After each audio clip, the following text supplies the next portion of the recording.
Good morning. કેમ છો champions? દોસ્તો, મોસ્ટ આઈએમપી દાખલો એક્ઝામની અંદર 99% પૂછાવાની શક્યતા. કોઈ પણ કોચિંગ લઈ લો, એમાં દાખલો હોય. દાખલો એવું કે છે કે આર ત્રિજ્યાની એક સમાન તકતી. તો બેટા આવું કઈ બી પૂછે એટલે પહેલા યામાર્ક્સ બનાવવા પડશે. યસ સર, યામાર્ક્સ બનાવી કાઢ્યા, એક્સ અક્ષ, વાય અક્ષ. એમાં આર ત્રિજ્યાની તકતી એટલે ગોળ ભાગ વિચારી લો કે જેની ત્રિજ્યા આર છે. સર મારા મગજમાં આ પણ તૈયાર થઈ ગયું. આર ત્રિજ્યાની તકતી, એની અંદર ફરી ડાયાગ્રામ સમજો. આખી ત્રિજ્યા આર છે. તો પહેલું, હું તમારી જગ્યાએ છું, શબ્દને મેં સમજી લીધો, શબ્દ આવ્યો તકતી. તો તકતીનું પહેલા દળ શોધી કાઢીએ. હા સર. સર રૂલ્સ એવો છે કે ઘનતા બરાબર દળ ભાગ્યા કદ. પણ કદ ક્યારે થાય? ગોળો હોય તો. આ તકતીનો મતલબ, શબ્દ જો તકતી છે એનો મતલબ કે 2 ડાયમેન્શન છે, તો એને બોલાય પૃષ્ઠ ઘનતા. શું બોલાય બેટા? પૃષ્ઠ ઘનતા. દળ ભાગ્યા ક્ષેત્રફળ. તો આના ઉપરથી દળના કરતા બનાવ ક્ષેત્રફળ ગુણ્યા પૃષ્ઠ ઘનતા. પૃષ્ઠ ઘનતાનો સિમ્બોલ આપી દો rho. Sir done. Yellow marker થી સ્ટાર્ટ કરીએ છીએ. દળ એઝ ઇટ ઇઝ. બોલો, ક્ષેત્રફળનું સૂત્ર તકતી છે, ગોળ ભાગ છે એટલે પાઈ આર સ્ક્વેર કન્ફર્મ, અને ઘનતા એટલે રો. Sir done. અમારી જોડે આ પહેલું ઇક્વેશન તૈયાર થઈ ગયું કે સર આખી તકતીનું દળ આટલું છે. ક્લિયર છે? હવે એમાંથી r/2 ત્રિજ્યાનો ગોળો કાપવામાં આવે છે. તો આટલો ભાગ તમે કાપી નાખો. બોલો, આની ત્રિજ્યા કેટલી છે? r/2. તમે આટલા ભાગને કાપી દો છો. તો અહીં લખું છું r/2 ત્રિજ્યાની તકતી માટે. ચલો દીકરાઓ, એની માટે શાંતિથી વિચારો. તો પહેલા ફરીવાર એનું દળ બી વિચારી લઈએ. સર ડન છે. તો એમ એટલે દળ. દળ બરાબર સૂત્ર લઈને આયા છો ક્ષેત્રફળ, પણ હવે પાઈ r/2 નો સ્ક્વેર ગુણ્યા રો. સર મારી પાસે તૈયાર છે પાઈ r²/4 ઇન્ટુ રો. Sir done. આને કઈ કહેવાય? હા, આને તો એમ કહેવાય. તો આને એક કામ કરો, m1 કહી દો. સ્મોલ સિમ્બોલ નામ આપીએ એટલે તમારે બધું મિક્સ ના થઈ જાય. ચલો, આને નામ આપી દીધું m1. m1 is equal to, બોલો, આટલો ભાગ છે સમીકરણ 1 ઉપરથી કેપિટલ M થઈ ગયો. હા સર. m1 ભાગ તૈયાર.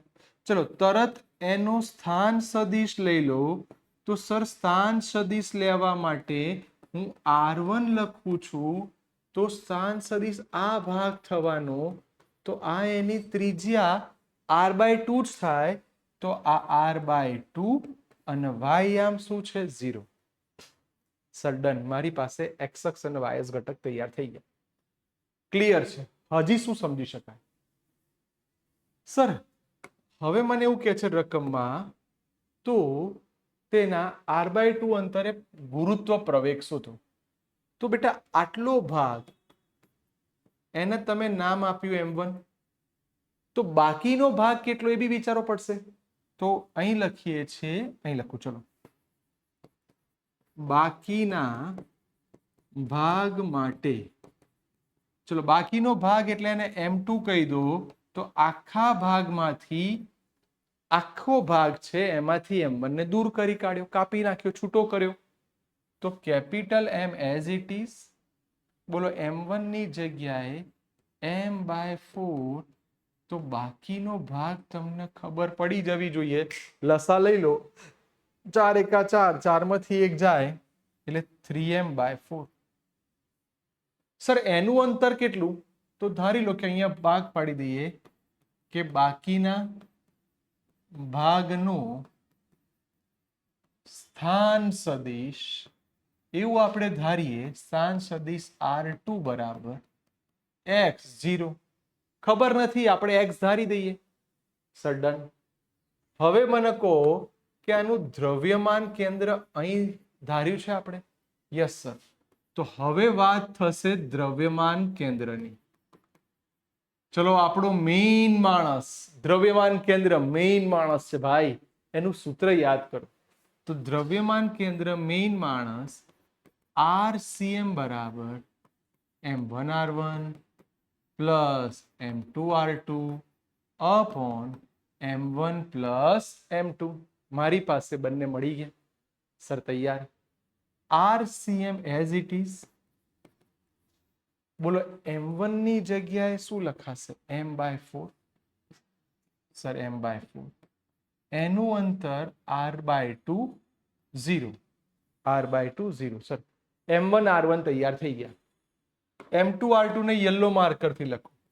M2 3M/4 x0. Sir, done.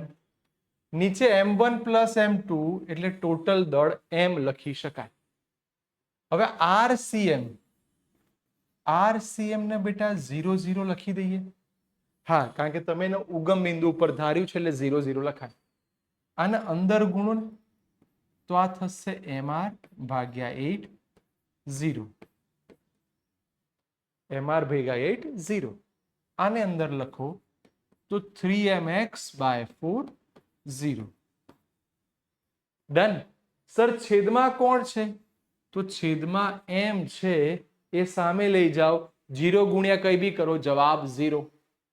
તો હવે અહીં ચોખવટ કરીએ કે આપણે એક કામ કરીએ, માત્ર x ઘટક સરખાવતા. હવે આપણે x ઘટક જ કેમ સરખાય? તમે જુઓ, દરેકનો y-આમ 0 છે. રિપીટ, દરેકનો y-આમ શું છે બેટા? 0. ચલો, હવે x ઘટક સરખાવવાનું ચાલુ કરો. તો 0 બરાબર MR/8 પ્લસ 3mx/4. ડન છે સર. જવાબની નજીક પહોંચીશું. આપણે x શોધવાનો છે. સામે લાવી દો. MR/8 3mx/4. ચલો, શું ઉડી જાય છે એ આપણે કહીએ. પહેલા mm ઉડી ગયા. 4 દુ 8. ચલો, આ 3 ને નીચે લાવી દો તો x બરાબર -3 દુ 6 R/6. x બરાબર -R/6. તો અહીંથી એવું લખી શકાય, માટે એનું સ્થાન સદિશ શું બની ગયું? -R/6 અને 0. Yes sir. 3 માર્ક્સનો કે 4 માર્ક્સનો IMP દાખલો તમે તૈયાર કરી નાખ્યો. હવે કોઈ કે આ દાખલો નીટ જેવી એક્ઝામ કે JEE માં 1 માર્કનો પૂછ્યો તો શું કરશે? 1 મિનિટમાં આને સોલ્વ કરવાનો છે મારા ભાઈ. જો 1 મિનિટમાં આને સોલ્વ કરવાનો કે તો આની એક સરસ મજાની શોર્ટ ટ્રીક આપું, સ્પેશિયલી JEE અને નીટ માટેની શોર્ટ ટ્રીક. કે તમારે સર 1 જ મિનિટમાં આને સોલ્વ કરવાનો થાય તો તમારી જોડે આનું કોઈ સૂત્ર બને? હા. તો x = R upon n into n² - 1. મસ્ત ટેકનિક બેટા, તમારા માટે સ્પેશિયલ લઈને આવ્યા છીએ. x = R upon n into n² - 1. કઈ રીતે? તો સર, n શું છે? તમે જે દાખલામાં R/2 બોલો છો, R2 એટલે n. તમે n ની જગ્યાએ 2 લખી દો, તમારું કામ તૈયાર થઈ જશે. એક જ સમજો, 1 મિનિટ પણ નહીં થાય તમારો જવાબ તૈયાર. જોઈએ આપણે. R as it is minus લખવું પડશે, કારણ કે ભાગ કાપી લઈએ છીએ, દૂર કરીએ છીએ. ચલો, n ની જગ્યાએ 2. બોલો, 2 નો વર્ગ શું થાય? 4. 4 માંથી 1 ગયા 3. જો તમારો જવાબ 1 જ મિનિટમાં આવી ગયો, -R/6. બોલો, મજા પડી ગઈ બેટા? જોઈ લો. એક સરસ મજાનો દોસ્તો સ્ક્રીનશોટ લઈ લો. કેમ? કારણ કે બહુ જ ઇમ્પોર્ટન્ટ દાખલો છે અને આ પાક્કો કરવો જ પડશે.